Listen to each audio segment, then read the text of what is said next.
Oh Bapa, kami mengucapkan syukur. Kemurahan-Mu besar buat kami. Berkat-Mu sempurna bagi setiap kami pribadi lepas pribadi.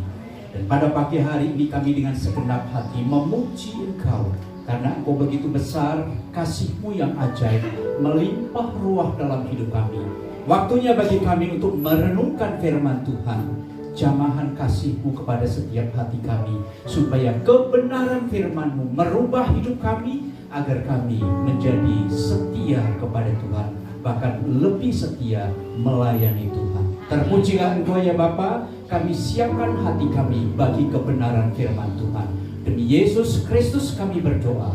Haleluya. Amin.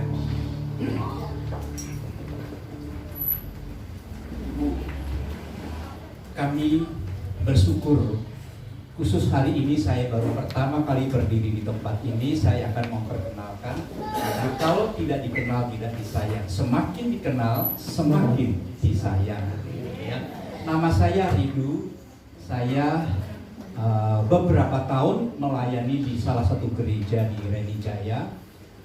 Ada kalanya kami dimutasi, pernah dimutasi di Cengkareng, lalu di Jembatan 5 di Jakarta, gereja pemberita Injil. Karena waktunya sudah selesai, 30 tahun pas kami melayani. Jadi sekarang kami tidak mengembalakan di sebuah gereja, tetapi kami melayani di beberapa gereja-gereja begitu. Ya, puji Tuhan.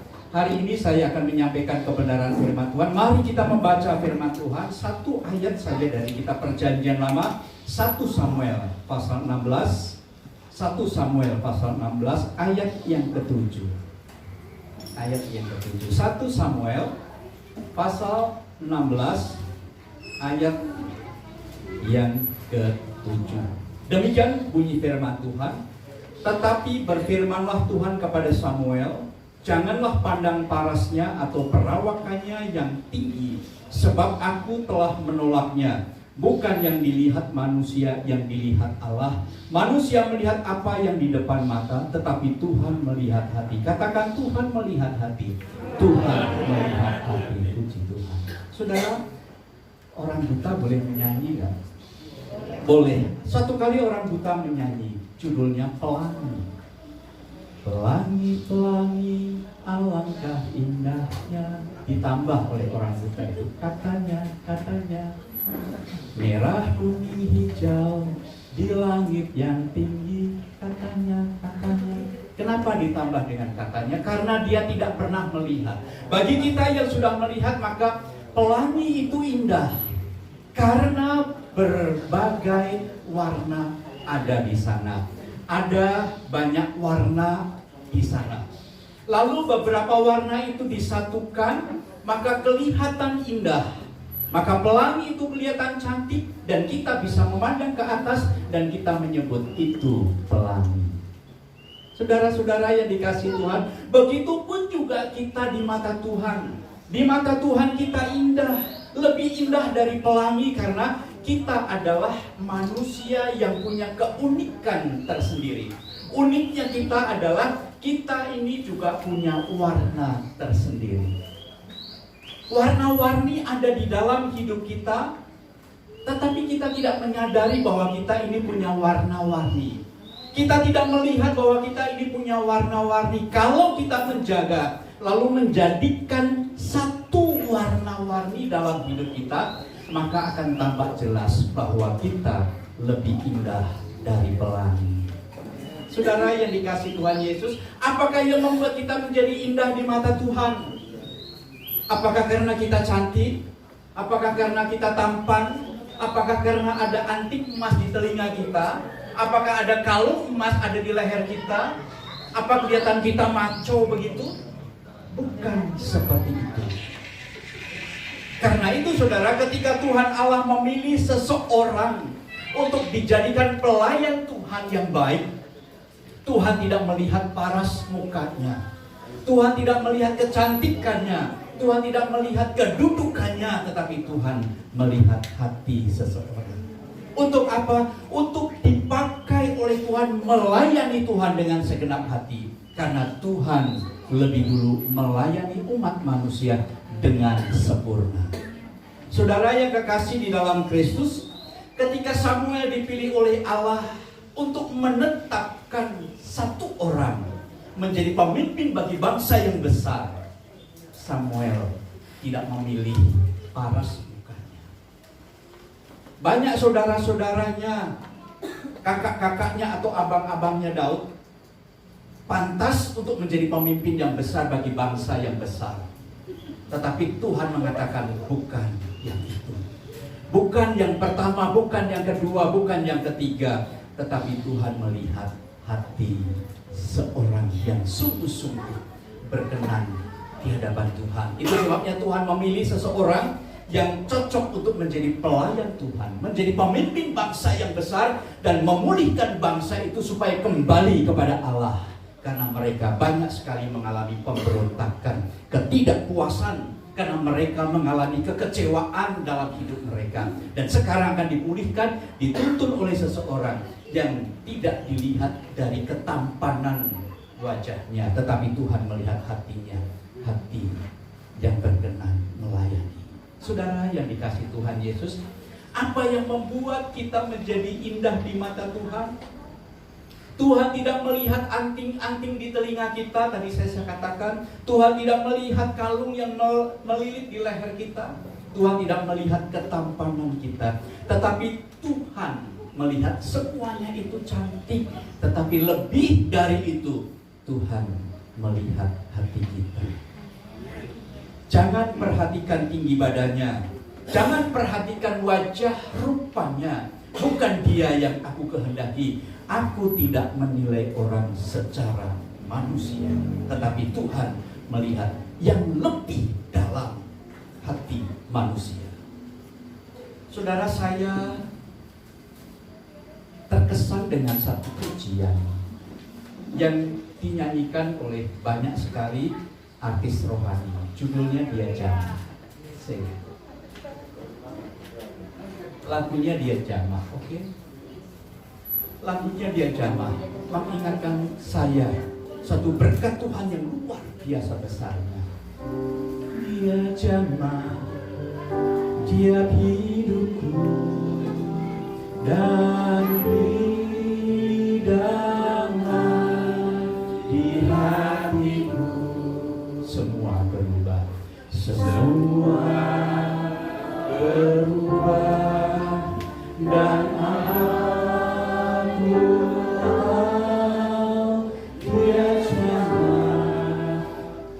jadi baru. Dia jamah genap hidupku dan hidangan di hatiku.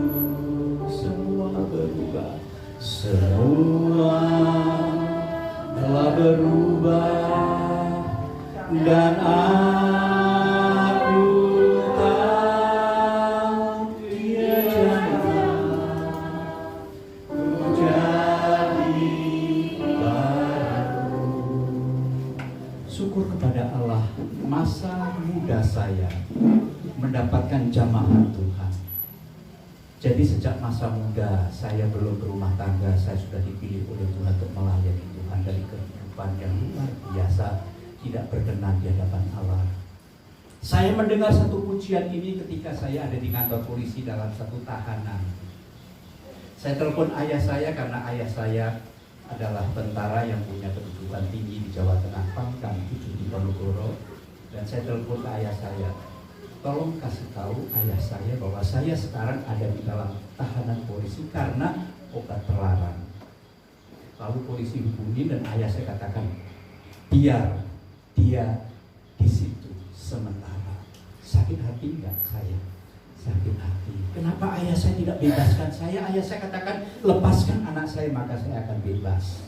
Tetapi ayah saya katakan, biar sementara waktu di sana. 2 malam saya tidur di kantor polisi, saya mendengar satu pujian Dia jamah.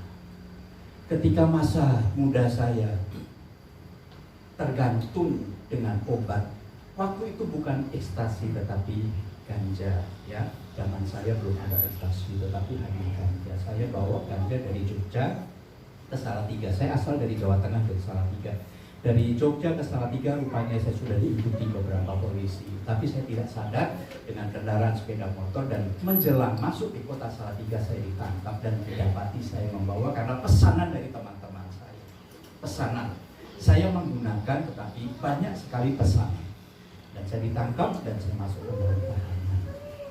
Ayah saya katakan, tetapi tidak kedengaran di telepon percakapan dengan Pak Polisi. Katakan, pukul dia.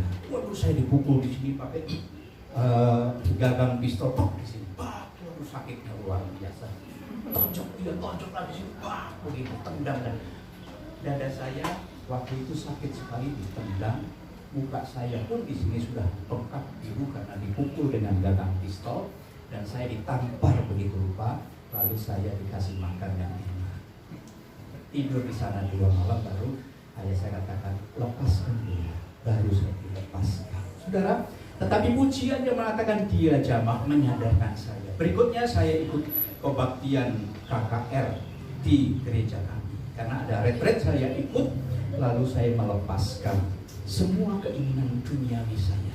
Saya siap untuk dipakai oleh Tuhan, mempersembahkan hidup saya untuk melayani Tuhan penuh waktu. Lalu saya masuk ke sekolah teologi di Jawa Timur, dan saya pendidikan teologi di sana. Lalu saya ke Jakarta dan melayani Tuhan sampai hari ini.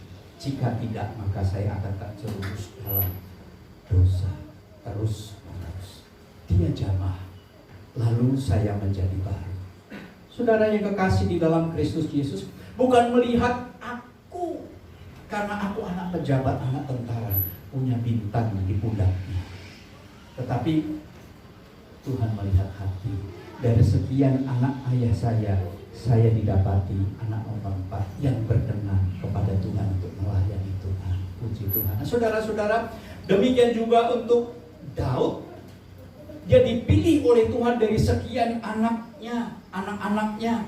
Tetapi ketika dipilih seorang yang hatinya berkenan kepada Tuhan, maka ia tampil sebagai pemimpin yang membebaskan bangsanya, dikembalikan supaya tetap setia kepada Tuhan Allah. Berat tugas yang mulia ini. Karena itu Tuhan melihat hati, bukan perawakan parasnya yang tampak. Saudara, jika pada pagi hari ini kita semua akan dipakai oleh Tuhan, dan Tuhan sudah melihat hati kita, bukan melihat apa yang ada pada kita, ketampanan, kecantikan kita, kehebatan kita, kemewahan kita, tetapi Tuhan pada pagi hari ini melihat hati kita, hati yang berkenan melayani Tuhan. Saudara-saudara, sungguh panggilan yang sangat suci.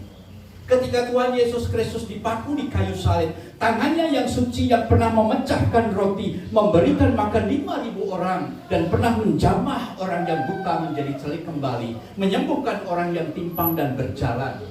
Tangan itulah yang pada saat itu terpaku di kayu salib.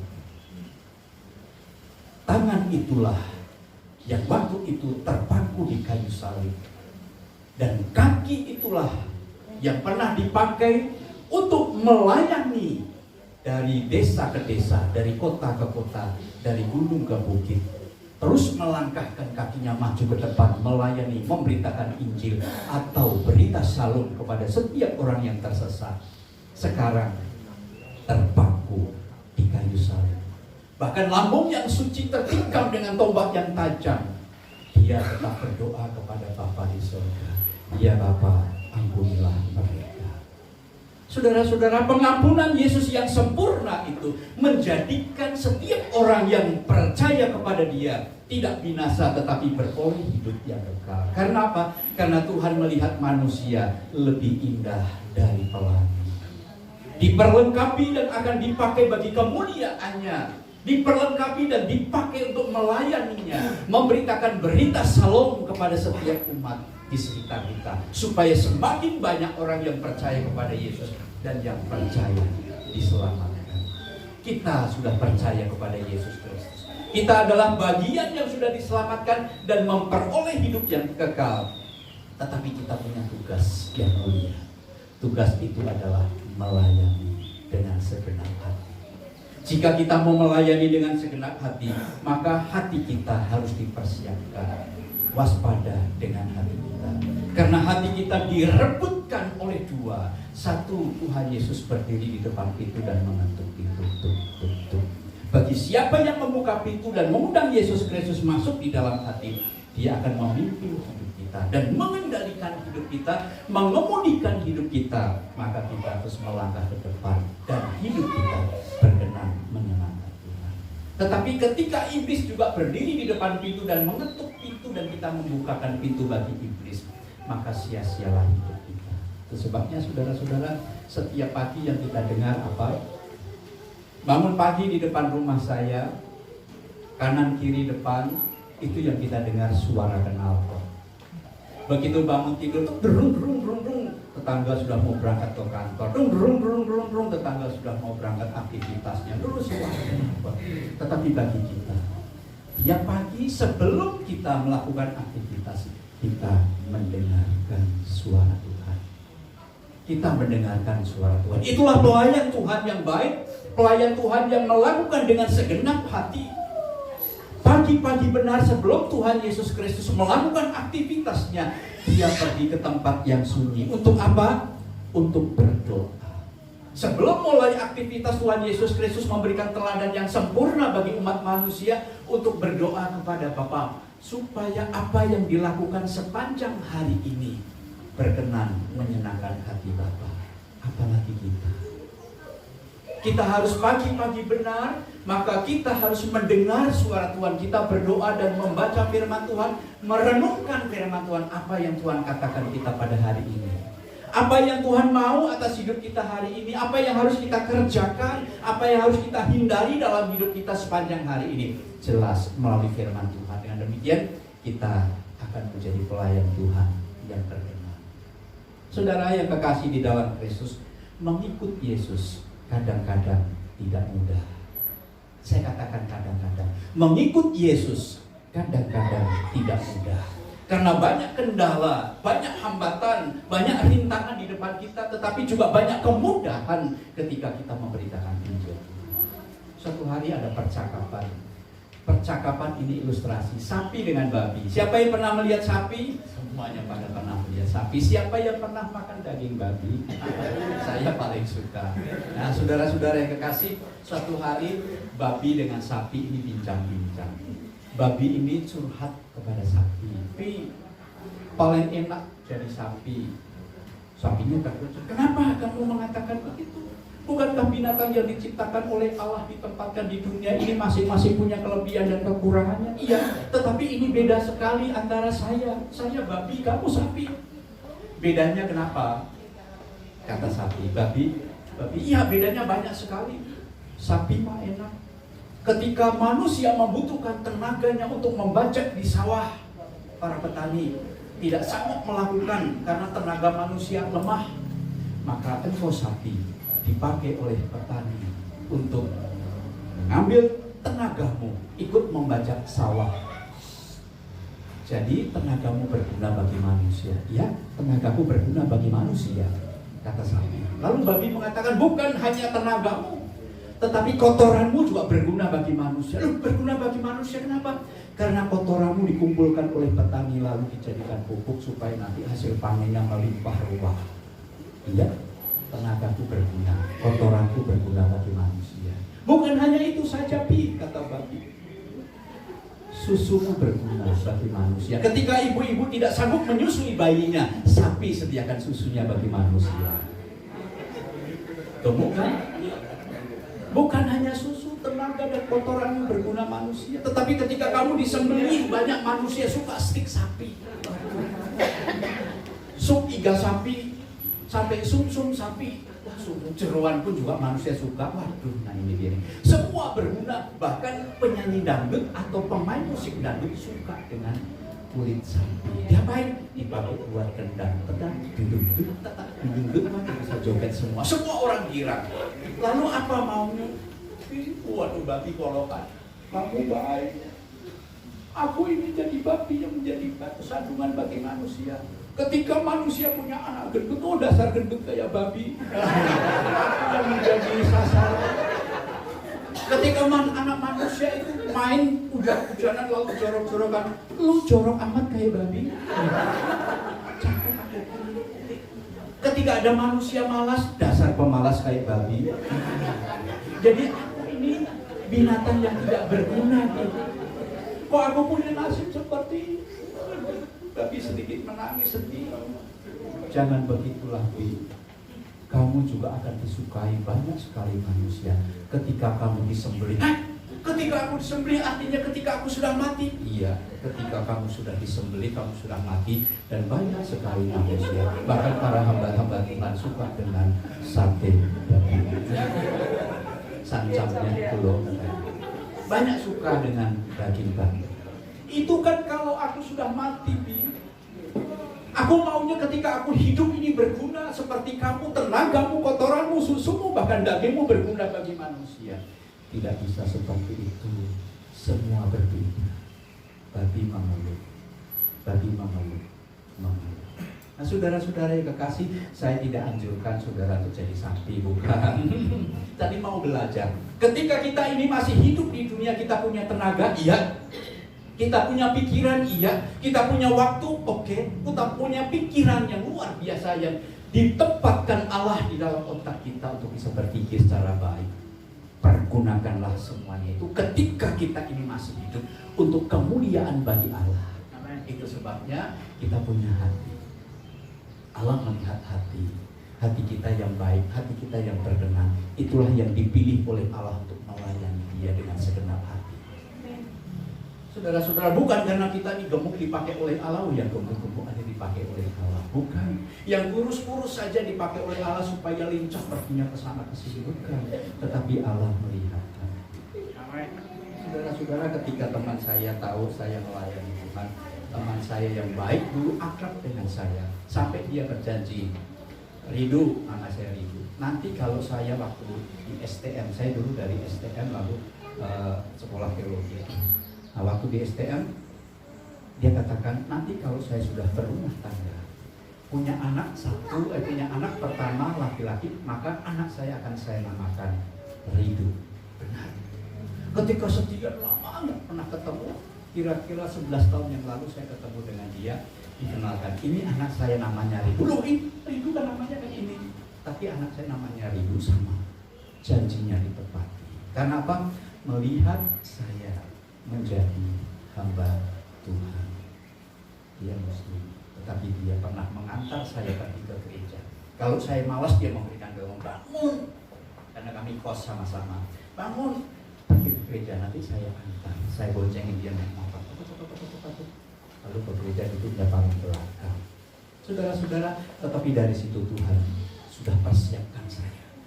Persiapkan saya, sekalipun saya duduk di pojok paling belakang, Tuhan persiapkan saya untuk dia jamah supaya menjadi baik dan dipakai bagi kemuliaan Tuhan. Saya mengucap syukur dari sekian anak dan keluarga kami, saya dipilih untuk melayani Tuhan sampai hari ini. Daud dipilih oleh Tuhan menjadi pelayan Tuhan yang setia. Sekalipun di dalam melayani Tuhan ada jatuh bangun, itulah manusiawinya. Ada jatuh dan bangun, seperti penyertaan Tuhan ketika bangsa Israel dipimpin oleh Allah dari Mesir menuju ke tanah perjanjian. Banyak sekali jatuh dan bangun sampai pemimpin mereka pun Musa jatuh dan bangun kembali.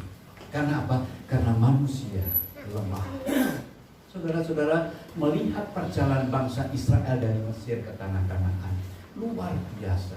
Kalau ditempuh dengan kendaraan hampir 1 hari. Ketika kami ke sana, saya melihat, oh seperti ini medan perjalanan. Begitu teriknya, begitu luasnya padang gurun itu. Tetapi begitu sampai di penyeberangan, itu sebabnya bangsa Israel tidak sanggup berenang untuk melewati Laut Merah itu. Tuhan Allah pakai pemimpinnya, Musa. Yang ada kalanya dia harus keras memimpin bangsa yang tegar tengkuk, tetapi ada kalanya penuh dengan kasih. Tongkat itu diangkat ke atas lalu ditebarkan, dipukulkan ke air dan air itu terbelah dan terjadi mukjizat yang luar biasa yang Allah nyatakan. Kuasa Allah luar biasa sehingga bangsa Israel sanggup menyeberangi laut yang begitu luas. Saya mencoba berdiri di pantai itu dan saya mengambil sebatang kayu, sepertinya saya seperti Musa. Saya angkat kayu itu, tapi saya nggak tebaskan, nggak saya pukulkan kalau, tetapi saya memandang betapa hebatnya Musa dipakai oleh Tuhan. Karena pada saat Allah memilih Musa, Musa mengatakan, aku tidak sanggup. Karena apa? Karena aku tidak fasih berbicara. Tidak fasih berbicara ini ditafsirkan bermacam-macam. Mungkin dia gagal, mungkin suaranya tidak fasih untuk berbicara tentang kebaikan, tentang kelemah lembutan, dan masih banyak lagi. Tetapi justru yang seperti itu Tuhan melihat hati Musa dipakai untuk memimpin bangsa yang besar, melayani, membebaskan bangsa dari perbudakan Mesir menuju ke tanah perjanjian. Saudara-saudara, hati yang seperti itu yang dipilih oleh Allah. Dan pada pagi hari ini, hati yang seperti itu ada pada kita semua. Mari kita persembahkan hidup kita, hati kita, untuk melayani Tuhan dengan segenap hati. Jangan punya alasan, aku sudah cukup umur, saya tidak sanggup, aku tidak bisa, aku tidak pantas, aku tidak fasih bicara. Saudara-saudara, semuanya Tuhan perlengkapi. Yang tidak fasih berbicara seperti Musa diperlengkapi dan dipakai oleh Allah untuk menjadi pembebas bagi bangsa dalam perbudakan menuju tanah Kanaan. Seperti Daud dipakai oleh Tuhan, tetapi di sini Tuhan juga akan pakai seperti kita. Kita punya warna-warni, punya banyak hal. Kita ingin lebih indah dari pelangi. Maka siapkan hidup kita. Tuhan, pakai aku untuk menjadi pelayan Tuhan. Melayani Tuhan seumur hidup saya. Terus melayani, memberitakan berita Shalom. Sampai kapan? Sampai Tuhan memanggil kita. Kita naikkan pujian, melayani di surga.